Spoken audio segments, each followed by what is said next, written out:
Lors des fiançailles d'un cousin, mes parents se sont moqués de mon fiancé imaginaire, alors j'ai trinqué doucement mais j'ai attendu qu'il entre en disant « Désolé, je suis en retard, j'ai dû garer l'hélicoptère », sans savoir que nous venions d'atterrir de Dubaï. J'ai 34 ans, je suis une femme et je suis issue d'une famille indo-américaine traditionnelle basée en Californie du Nord. Mon éducation a été profondément ancrée dans des attentes, aller à l'université, de préférence à Stanford ou à Berkeley, devenir médecin, avocat ou ingénieur, se marier jeune, avoir 2 enfants et vivre dans un rayon de 30 miles de vos parents pour qu'ils puissent garder les enfants le week-end et inspecter votre étagère à épices. J'ai fait dérailler ce scénario vers l'âge de 21 ans lorsque j'ai choisi de me consacrer au design plutôt qu'à la médecine. C'était le premier coup. La deuxième grève s'est produite lorsque j'ai abandonné mes études supérieures après avoir décroché un emploi dans une entreprise de marketing mondial à Berlin. Mes parents, Arvan et Priya, ne l'ont pas bien pris. Pour eux, travailler en freelance se traduisait par « chômeur » et consulter à distance, c'était comme rester assis sur son ordinateur portable toute la journée, perdre du temps. Chaque fois que nous parlions, j'avais l'impression de devoir justifier mes choix de vie. Mais le plus gros problème a été de leur dire que j'étais fiancé et qu'ils ne pouvaient pas encore le rencontrer. Ils avaient toujours été sceptiques quant à ma vie amoureuse. Je suis sorti avec des gens extérieurs à la communauté. Je ne faisais aucun détour pour présenter qui que ce soit à moins d'être sérieux, et lorsque j'ai rencontré Zad, alors pilote et consultant en aéronautique basé entre la Suède et le Qatar, j'ai attendu presque 1 an avant même d'en parler à ma famille. Quand je l'ai finalement fait, la première réponse de ma mère a été « Pourquoi ne l'avons-nous pas rencontré? Êtes-vous sûr qu'il est réel ?» Cela aurait été drôle si elle n'avait pas cru que je mentais. Avance rapide jusqu'en décembre de l'année dernière. Ma cousine Dia, 29 ans, était en train de se fiancer. Son fiancé, Armen, était un chirurgien cardiaque formé à Livili qui cochait toutes les cases parfaites pour un gendre indien. La fête de fiançailles a eu lieu dans une immense salle de banquet à San José, sans aucune dépense épargnée. Ce fut une affaire de 3 jours avec des buffets traiteurs, des danses chorégraphiées, des stations de henné et même un spectacle satar au brunch. Je n'ai pas été surpris lorsque j'ai reçu l'invitation, juste surpris lorsqu'elle comprenait un post-scriptum sarcastique de ma mère, « J'espère que votre fiancé pourra venir cette fois », émoticône sourire. Ouais, Zad et moi avions déjà prévu de passer quelques semaines aux États-Unis pendant les vacances. Il avait des réunions d'affaires à Palo Alto et nous rendions visite à certains de mes amis à Los Angeles. Nous avons atterri à SFO depuis Dubaï 2 jours avant l'événement. Il a dû assister à une réunion de dernière minute l'après-midi des fiançailles, mais il a promis de m'y retrouver pour le dîner. Le piège? Nous volions en hélicoptère puisqu'il empruntait l'avion d'un ami pour voyager, quelque chose qui semble exagéré mais qui était légitimement plus facile que de gérer le trafic de la Bay Area et les événements consécutifs. Je suis arrivé seul sur place. Dès mon entrée, ça a commencé, les murmures, les sourires forcés, les questions. J'en suis venu à m'attendre à cela de la part de ma famille élargie. Où est ton fiancé? Toujours dans quoi? Doha? As-tu pensé à congeler tes ovules? On s'inquiète juste, Anna, tu es un esprit tellement libre. Je me suis mordu la langue, j'ai souri, j'ai pris des selfies avec Dia et j'ai essayé de me concentrer sur elle, sur le fait d'être une cousine solidaire. Mais ensuite j'ai entendu ma mère debout à une table de cocktail près du bar, riant avec sa sœur, la mère de Dia et quelques tantes. J'ai arrêté de demander, dit-elle. Elle dit que c'est un aviateur. J'ai dit, qu'est-ce que ça veut dire? Est-ce qu'il est agent de bord? Elle ne montre jamais de photos, ai-je dit à Arvin. Peut-être qu'il est imaginaire. Ils ont tous ri sans rire subtil, grande bouche ouverte, pouvez-vous croire cette fille? Des rires. Je tenais un verre d'eau gazeuse, essayant de ne pas laisser ma main trembler. J'aurais dû m'en aller. Au lieu de cela, je suis resté là, laissant cela m'envahir. Il n'y avait plus rien à leur dire, mais je savais ce qui allait arriver lorsque le toast commença après le dîner. On m'a demandé de dire quelques mots. Je pense que le planificateur a simplement supposé que tout le monde l'avait fait. Les amis de Dia, les cousins d'Armen, et même Neil, mon jeune frère, à qui je n'avais pas parlé depuis des mois, ont dit quelques mots sur la façon de trouver le bon. Tout le monde me regardait pendant que je prenais le micro. Je portais un sari en soie couleur bordeaux, les cheveux relevés, des bijoux en or minimalistes mais élégants. Je restais là et regardais une mère de visage qui n'avait jamais cru en moi. Je n'ai pas répété. Je serai bref, dis-je. Je veux juste dire que c'est magnifique de voir deux personnes qui sont soutenues, célébrées et en lesquelles on croit. Tout le monde ne comprend pas cela, alors si vous le faites, tenez-le bien. Il y eut une poignée d'applaudissements polis, et puis c'est arrivé, un fort bourdonnement mécanique. D'abord faible, puis indubitable, c'était le bruit des rotors d'un hélicoptère. Les gens ont commencé à murmurer. Dia regarda par la fenêtre, confuse. L'organisateur s'est précipité vers la porte, puis Zad est entré. Il portait un costume slim bleu marine, pas de cravate, la montre brillait sous les lumières du lustre, les cheveux légèrement balayés par le vent. Il n'avait pas l'air à sa place, mais d'une manière qui donnait l'impression que tout le monde était mal habillé. « Désolé, je suis en retard, dit-il en souriant. J'ai dû garer l'hélicoptère. » Quelqu'un haleta. Puis il s'est dirigé droit vers moi et m'a embrassé le front. « Est-ce que ton toast m'a manqué ?» demanda-t-il doucement. « Non, dis-je, tu es à l'heure. » La pièce avait changé. Je n'ai pas eu besoin de regarder autour de moi pour le savoir. La température de l'attention a changé. Je n'étais plus teinté de scepticisme, de jugement ou de cette fausse politesse particulière à laquelle je m'étais habitué lors de ces événements.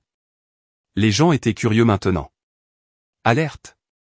Leurs yeux suivirent Zad alors qu'il se présentait poliment aux personnes les plus proches de là où nous nous trouvions, y compris ma tante, la mère de Dia, qui avait soudain l'air de ne pas savoir comment réorganiser son expression faciale assez rapidement, et ma mère. Ses mains remuaient avec le bord de sa dupatta, sa bouche légèrement entr'ouverte comme si elle ne pouvait pas décider si elle devait sourire ou rester dans ce demi-sourire d'incrédulité qu'elle arborait plus tôt. Zad la salua sans hésitation. « Priya Onti, c'est très agréable de enfin te rencontrer, dit-il chaleureusement en tendant la main. Elle prit un temps plus long que nécessaire avant d'accepter la poignée de main. « Oh, dit-elle, oui, bien sûr, bonjour. » Je l'avais entendu utiliser exactement ce ton envers des voisins qu'elle n'aimait pas vraiment mais avec lesquels elle devait rester polie, ceux avec des chiens qui aboient ou trop d'ornements de pelouse. Zad se tourna vers mon père, qui se tenait quelques mètres derrière elle, plus posé mais tout aussi pris au dépourvu. « Oncle Arvin, acquiesça-t-il. J'ai tellement entendu parler de toi. » Mon père lui a serré la main fermement, masquant mieux l'inconfort que ma mère, mais je l'ai vu, juste une lueur dans ses yeux, un resserrement autour de la mâchoire. Il évaluait Zad comme il le faisait avec des partenaires commerciaux potentiels ou des promoteurs immobiliers inconnus. « Je comprends que vous travaillez dans l'aviation ?» a-t-il demandé. Zad hocha la tête. « Oui, je consulte principalement désormais, sur des projets en Europe, dans le Golfe et en Asie, mais je prends encore l'avion de temps en temps. Cela me permet de garder les pieds sur terre. » Ironiquement, quelques personnes à proximité ont ri, non pas parce que c'était particulièrement drôle, mais parce qu'elles étaient en train de se recalibrer. Du coup, je n'étais plus la fille délirante qui s'inventait un fiancé international pour sauver la face lors d'événements familiaux. J'étais le mystérieux cousin qui arrivait seul et dont le partenaire descendait du ciel comme un rebondissement. Pourtant, il ne s'agissait pas de l'hélicoptère. D'accord, c'était peut-être un peu une question d'hélicoptère, mais c'était surtout une question de présence, de se présenter. Et Zad l'avait fait d'une manière que personne dans cette pièce ne pouvait ignorer. Alors qu'il était présenté par certains de mes cousins germains et par des oncles curieux qui ont soudainement trouvé son travail fascinant, j'ai pris un moment pour observer la scène. C'était surréaliste. J'avais passé des années à marcher dans des pièces comme celle-ci, me préparant tranquillement au jugement, et maintenant j'étais la tempête. Mon cousin Neil, encore satisfait de son discours de tout à l'heure, s'est dirigé vers moi pendant le dessert. « Alors, c'est ton mec ?» dit-il. Je l'ai regardé, un peu fatigué mais ne voulant pas laisser passer ce moment. « Oui, dis-je, c'est Zad. » Il eut un bref rire, regardant toujours Zad avec une petite foule autour de lui. Je ne pensais pas qu'il était réel, pour être honnête. « Oui, dis-je, beaucoup de gens ne l'ont pas fait. » Il a fait une pause, peut-être pour s'excuser, peut-être pour pivoter, mais je ne lui en ai pas laissé l'occasion. Je suis parti voir Dia à la place. Il faut reconnaître qu'elle ne semblait pas du tout gênée par l'attention que l'entrée de Zad avait attirée. Elle avait toujours été bonne ainsi, gracieuse, terre à terre, avec juste assez de rébellion en elle pour me soutenir tranquillement sans jamais dire grand-chose à sa mère. Elle me serra la main alors que je m'approchais. « Le meilleur moment de la soirée, murmura-t-elle. Je n'essayais pas de te voler la vedette, dis-je honnêtement. Tu ne l'as pas fait, répondit-elle, tu as juste récupéré ta place, et il était temps. Plus tard dans la soirée, ma mère m'a pris à l'écart près de l'escalier qui menait au service de voiturier. Elle avait l'air perturbée mais aussi curieuse. Pourquoi ne nous as-tu pas dit qu'il venait? Elle a demandé. J'ai haussé les épaules. Est-ce que ça aurait changé quelque chose? Elle hésita. C'est juste que, je n'avais pas réalisé. Qu'est-ce que tu n'as pas réalisé? Ai-je demandé, les bras croisés. Elle baissa les yeux sur ses mains, puis de nouveau sur moi. Je n'avais pas réalisé qu'il était aussi sérieux. Et voilà, le poids de chaque conversation que nous n'avions jamais eue, chaque moment où j'essayais d'expliquer ma vie et où j'étais accueilli avec inquiétude, doute et rejet. La façon dont il m'avait donné l'impression que je ne jouais pas correctement la vie d'adulte parce que je n'avais pas suivi le scénario. Mais elle essayait maintenant, maladroitement, lentement, mais en essayant. Je suis contente que tu sois venu, ajouta-t-elle après un moment. Moi aussi, dis-je, et je le pensais pas pour eux, pour moi. Zad m'a retrouvé un peu plus tard dans le jardin sur le toit attenant à la salle. C'était plus calme là-haut, loin des lumières, des caméras et des files d'attente interminables au buffet. Il a enroulé ses bras autour de moi par derrière et a posé son menton sur mon épaule. Comment ça s'est passé? Il a demandé. J'ai souri en regardant l'horizon scintiller au loin. Mieux que ce à quoi je m'attendais, dis-je. Pire que cela aurait dû être. Il ne dit rien pendant un moment. Alors ils rattraperont leur retard. Je n'attends pas, dis-je. Je sais, répondit-il en me rapprochant. Nous sommes restés là encore un moment. La musique en dessous de nous était devenue plus lente, plus douce. Les conversations se prolongeaient dans la nuit comme le vent. Je ne savais pas ce qui allait se passer ensuite avec ma famille, s'il ferait plus d'efforts, si cette nuit changerait vraiment quelque chose. Mais je le savais, pour une fois, il me voyait, et surtout, je me voyais moi-même. Zad et moi sommes restés sur ce toit jusqu'à ce que presque tout le monde soit parti. Les étoiles étaient faibles au-dessus de la brume de la baie Area, mais l'air s'était éclairci. En dessous de nous, la fête s'est réduite à cette période délicate où les tantes commencent à emballer des tupperwares et les oncles s'attardent avec des verres à whisky. Ils n'étaient pas prêts à partir mais n'ajoutaient rien non plus à la conversation. Nous regardions tout cela d'en haut, comme les spectateurs d'une pièce dans laquelle nous n'avions plus besoin de jouer. Finalement, nous sommes descendus dire au revoir à Dia et Armen. Ils étaient de nouveau sur la piste de danse, légèrement ivres et rayonnant de la facilité des gens qui n'avaient pas à se battre pour l'approbation. J'ai serré Dia dans mes bras. Tu as bien fait, lui dis-je. Toi aussi, répondit-elle. Tu n'imagines pas à quel point c'était satisfaisant pour moi. Nous avons tous les deux ri. Armen a offert un coup de poing à Zad, et Zad a répondu avec cette confiance calme et recueillie qu'il a toujours portée. Alors que nous nous dirigions vers le service de voiturier, je pouvais sentir les yeux de mes parents sur nous depuis l'autre côté de la pièce. Ils n'ont pas dit grand-chose lors de notre sortie. Mon père a fait un signe de tête poli.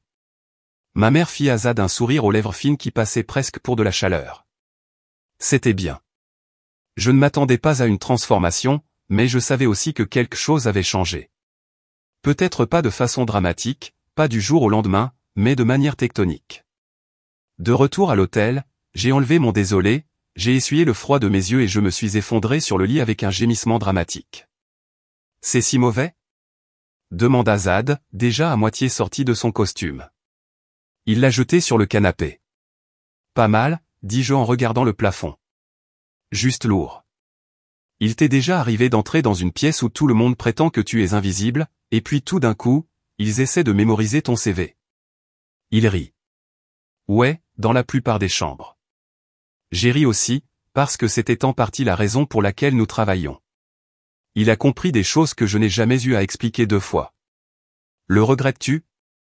Demanda-t-il après une pause. Quoi, ça vient ce soir? Je me redressai légèrement, m'appuyant sur mes coudes. Non, même pas une seconde. Parce que la vérité est que, malgré toute la tension, les commentaires passifs-agressifs, les longues années passées à l'écart et à l'incompréhension, ce moment, ce changement, était quelque chose dont j'avais besoin.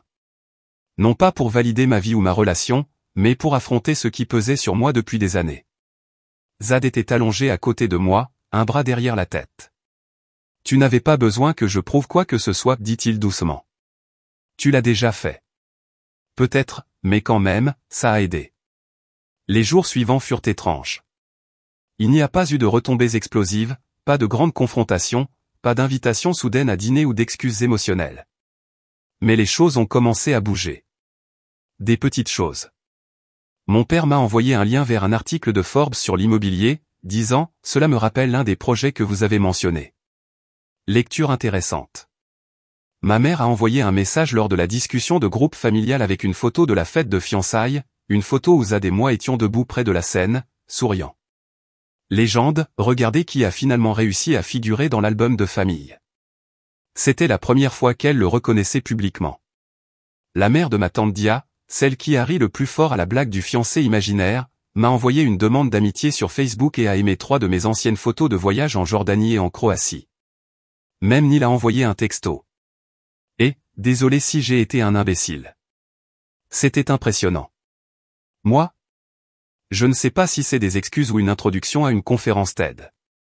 Neil, allons-y avec les deux. Je n'ai pas répondu, pas tout de suite, mais je l'ai vu tel que c'était, un rameau d'olivier enveloppé dans le sarcasme typique d'un frère aîné. Un après-midi, de retour à San Mateo, j'ai visité la maison de mon enfance pour un retour rapide. Ma mère avait laissé quelques objets qu'elle voulait que je récupère, des bijoux provenant d'une vieille boîte, un châle qui avait appartenu à ma grand-mère, un autocuiseur qui, selon elle, était trop haut de gamme pour être expédié à l'étranger. Zad est resté dans la voiture, faisant défiler sur son téléphone pendant que j'entrais. À l'intérieur, la maison avait le même aspect. Ça sentait encore l'encens et la coriandre. Les portraits de famille encadrés dans le couloir avaient été mis à jour. Les plus récents comprenaient Dia et Armen, et l'un d'eux, une édition récente, nous montrait Zad et moi lors des fiançailles, côte à côte, souriant. Je me suis arrêté. « Avez-vous imprimé ceci ?» ai-je demandé lorsque ma mère est entrée dans le couloir. Elle a regardé la photo, puis moi. Dia l'a envoyée par email, a-t-elle déclaré. J'ai bien aimé. C'est une belle photo. C'est. Il y eut un long silence. Elle a ajusté un vase sur la console, même s'il n'avait pas besoin d'être ajusté. J'ai peut-être mal jugé, dit-elle finalement. Il a l'air pensif. Je ne savais pas trop comment répondre. Ce n'étaient pas des excuses, mais c'était le plus proche que nous ayons jamais eu. Je n'ai jamais eu besoin que tu sois impressionné, dis-je. J'avais juste besoin que tu arrêtes de supposer que je mentais. Elle n'a pas discuté. Pour une fois. Vous avez toujours fait les choses différemment, a-t-elle déclaré. C'est difficile à comprendre pour nous. Mais peut-être que différent ne veut pas dire mal. Ce fut un instant incomplet, mais toujours une fissure dans le mur. J'ai pris la boîte qu'elle m'avait tendue, je l'ai serrée brièvement dans mes bras et je suis parti avant que l'un ou l'autre de nous ne puisse la gâcher en disant trop. Quand je suis revenu à la voiture, Zad m'a jeté un coup d'œil. Ça va? J'ai hoché la tête. Ouais. Il n'a pas insisté pour en savoir plus. C'est une autre raison pour laquelle je l'aime, il sait que parfois le silence est la forme de paix la plus bruyante. Nous sommes rentrés à Dubaï quelques jours plus tard. Le voyage m'avait épuisé émotionnellement d'une manière que je n'avais pas complètement traitée jusqu'à ce que nous revenions sur notre propre terrain. L'air chaud et sec m'a frappé le visage et le bourdonnement de l'arabe et de l'anglais se mélangeaient en arrière-plan. La ville était bruyante, vivante et résolument audacieuse, si différente de la version tranquille et sur la pointe des pieds de moi-même que je devenais souvent dans le monde de mes parents. Zad et moi n'avons pas parlé de la fête de fiançailles pendant un moment. Nous n'en avions pas besoin. Le voyage avait fait ce qu'il fallait, et maintenant nous avons repris le rythme que nous connaissions, dîner tardif sur le balcon, week-end à la marina, vol pour des réunions à Riyad ou à Paris. Nous étions de retour vers nous. Mais quelque chose persistait, ni l'amertume, ni même le besoin d'approbation. C'était la démangeaison des affaires inachevées. De retour en Californie, mes parents avaient fait de petits pas vers la reconnaissance de ma vie, mais ils n'avaient jamais vraiment compris ce que j'avais construit ni ce que cela m'avait coûté. Pendant des années, ils se sont moqués et ont douté, confiant dans la supériorité de leur voix. Ils ne pensaient pas que j'étais capable de créer quelque chose de réel, de faire mienne quelque chose. Et je ne voulais pas qu'ils viennent. Je voulais qu'ils me voient gagner, haut et fort, indéniablement. C'est de là qu'est venue l'idée. Quelques mois après notre retour, Zad et moi avons été invités à prendre la parole lors d'un sommet commercial de haut niveau à Dubaï. Il donnait une conférence sur la logistique aérienne dans les marchés émergents. J'étais honoré pour mon conseil en branding, qui venait de franchir un cap à 7 chiffres après la signature d'un contrat avec un grand conglomérat de luxe. Il voulait qu'un conférencier parle de la création de marques personnelles à travers les cultures et de leur évolution sans financement de capital risque, et ils m'ont choisi. Je leur ai dit que je le ferais à une condition, pouvoir inviter des invités. Les organisateurs de l'événement ont accepté. J'ai envoyé 2 invitations prioritaires à mes parents, avec une note manuscrite. Un jour, tu m'as demandé si j'étais sérieux au sujet de ma vie. J'aimerais vous montrer à quoi ressemble le sérieux. Ils n'ont pas répondu pendant 3 jours. Puis j'ai reçu un texto de ma mère, nous y serons. Lorsqu'ils sont arrivés à Dubaï, Zad les a récupérés dans notre Tesla Opaz en hélicoptère. Nous l'avions déjà fait et les a emmenés chez nous, un élégant appartement de 3 chambres donnant sur le Palm, avec des baies vitrées et une cuisine ouverte. Les yeux de ma mère allaient de l'éclairage moderne au carrelage marocain. Mon père a essayé de ne pas commenter, mais je pouvais le voir, la surprise, l'incrédulité, le recalibrage. Il n'avait pas imaginé cela. Il pensait que je vivais comme une expatriée bohème avec des meubles dépareillés et des dettes étudiantes, pas quelqu'un qui organisait des dîners d'investisseurs sur son toit et signait des NDA avec des clients valant des milliards de dollars. La nuit suivante, au sommet, je me tenais sur scène dans un tailleur pantalon blanc sur mesure, les cheveux tirés en arrière, la femme pour laquelle je m'étais battu. J'ai raconté mon histoire, non pas sur le drame familial, pas directement, mais sur le rejet, la résilience et le fait d'être sous-estimé. D'avoir eu l'audace de croire que mon travail était valable, même si personne d'autre ne le croyait. J'ai parlé de fabriquer ma propre table alors que personne n'avait de siège pour moi. Et mes parents étaient au premier rang. Ma mère avait les larmes aux yeux. Mon père a applaudi un peu plus longtemps que les autres. Après la conférence, des gens sont venus me féliciter, des entrepreneurs, des cadres, même des membres de petites familles royales. Mon père se tenait à proximité, serrant la main comme s'il assistait à l'une de ses propres conférences d'affaires. Ce soir-là, pendant le dîner, ma mère s'est tournée vers Zad et lui a dit « Merci d'être à ses côtés, d'avoir cru en elle alors que nous ne l'avions pas fait. » Il a souri poliment mais n'a pas dit de rien, car il ne s'agissait plus d'eux. La vraie vengeance n'était pas de les rendre jaloux. Cela les rendait sans rapport avec mon succès. Je n'avais pas besoin de leur approbation, mais c'était satisfaisant ou tellement satisfaisant de voir le doute dans leurs yeux remplacé par la crainte. Pour les voir réaliser que je n'avais pas seulement atterri sur mes pieds, j'avais pris mon envol. Plus tard dans la semaine, avant leur retour en Californie, mon père m'a pris à part sur le balcon. « Vous avez bien fait, dit-il. Je ne l'ai pas vu auparavant, mais tu as construit quelque chose. » Je l'ai regardé, cet homme qui m'avait dit un jour que l'art et le design étaient des passe-temps et non des carrières. Qui m'avait proposé de payer pour que je retourne aux études supérieures il y a à peine 2 ans parce qu'il craignait que je me retrouve seul. Je sais, dis-je. Il hocha la tête, puis ajouta, je suis fier de toi. Il a fallu 34 ans pour entendre cela. Et au moment où il l'a dit, je n'en avais plus besoin, mais je l'ai quand même accueilli. Pour moi, c'était la meilleure forme de vengeance. Ni l'hélicoptère, ni le discours, ni les billets en classe à faire, ni la vue sur la mer depuis ma cuisine. La vengeance était de devenir la personne qu'ils n'auraient jamais imaginé que je pourrais être et de leur donner ensuite une place au premier rang.